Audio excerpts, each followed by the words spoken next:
சுக்கிரன் நீச்சமாகி ராகுவோட சேர்ந்து அமாவாசை சந்திரனோட சேர்ந்து. வணக்கம், நான் உங்கள் விக்கி ப்ரோஸ்.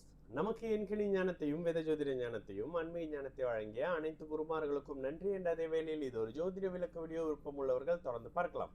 நமது Vicky bros astrology YouTube, TikTok, Facebook மற்றும் இன்ஸ்டாகிராமை ஃபாலோ பண்ணியிருக்கக்கூடிய அனைத்து தோழிகளுக்கும் நமது நன்றிகள். ஒரு கேள்வி ப்ரோ, ஒன் கொஸ்டின். ஃபார் ரிஷப லக்னம், போத் குரு இன் சுக்ரன் இன் 5th house கன்னியில் இருக்காங்க. வே சுக்ரன் இஸ் நீசம் in Kanni, Neecham in Kanni, is the Sukran is considered no power at all. Pournami Chandran. Okay, என்ன கேட்குறீங்க?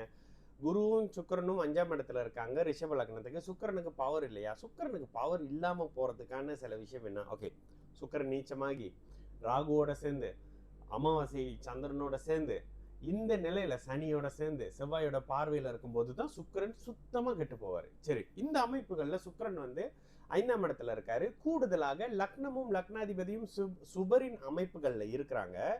ஆனால் சுக்கிரனும் குருவும் எதிரி, 2 பேரும் சுபருங்க. ஆனால் 2 பேரும் ஒரு இடத்துல இருந்தால் இருக்கக்கூடிய பாவகத்தை தாமதப்படுத்துவாங்க. அப்போ குழந்தை அமைப்புகளை தாமதப்படுத்துவாங்க அப்படின்னு சொல்றோமா?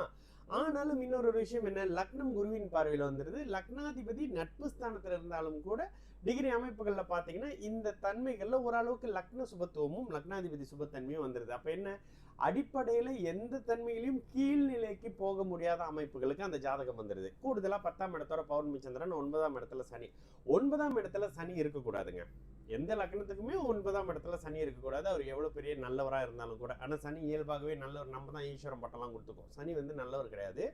அதே நேரத்தில் 10ஆம் இடத்துல இருக்கக்கூடிய சந்திரனின் அதியோகம் இந்த 2 சுபர்களுக்கும் கிடைக்கும். சொல்லப்போனால் சுக்கிரன் அட்டகாசமான நல்ல தன்மைக்கு மறுபடியும் வரார். இது ஒரு ஸ்டேட்மெண்ட்டுங்க. 2வது, லக்னாதிபதி நீச்சமாக ஆனாலே வாழ்க்கை பிற்பகுதி வாழ்க்கையில் அதாவது 43 வயதுக்கு பிறகு பிக்கப் ஆகி அதற்கு பிறகு மேம்பட்டு நீங்கள் மிகப்பெரிய நிலைமைக்கு வரக்கூடிய தன்மை. இதுவும் லக்னாதிபதியின் சுபத்தன்மைக்கு ஏற்ற மாதிரி. இந்த இடத்துல சுக்கிர தசை வந்தால் உங்களுக்கு தேவையான அத்தனையும் கிடைக்க தான் செய்யுங்க. சுக்கிரன் கெட்டு போயிட்டாருன்னு யாரும் சொன்னாங்கன்னா நம்பாதீங்க. சமீபத்தில் ஒரு வீடியோ போட்டிருக்கோம். அண்ணன் சுக்கிரன் கெட்டு போச்சுன்னா எங்கே போனாலும் போச்சு, உனக்கு கல்யாணமே ஆகாதுன்னு சொன்ன பற்றியில் இந்த டேட்டில் இந்த இடத்துல இந்த குறிப்பிட்ட காலகட்டத்தில் உங்களுக்கு கல்யாணம் நடக்கும்னு சொல்லி அதை வீடியோவாக போடுறேன்னு சொல்லி வீடியோவாகவும் போட்டிருக்கேன் பாருங்க.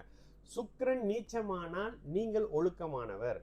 சுக்கிரன் கெட்டு போனால் உங்களுக்கு தாம்பத்திய அமைப்புகள் கிடைக்கிறதுல விருப்பம் இல்லை இப்படின்ற தன்மைகள் வந்துடும். தயவு செஞ்சு இந்த விஷயத்தில் கன்ஃபியூஸ் ஆகிறாதீங்க. இது ஒரு பெரிய விஷயம்.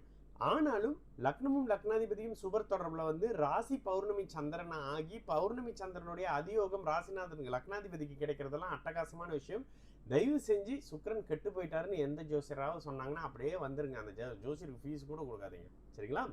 நான் உங்களுக்கு ப்ரோஸ், நல்லது நடக்கும், எல்லோரும் நல்லா இருப்போம். வணக்கம்.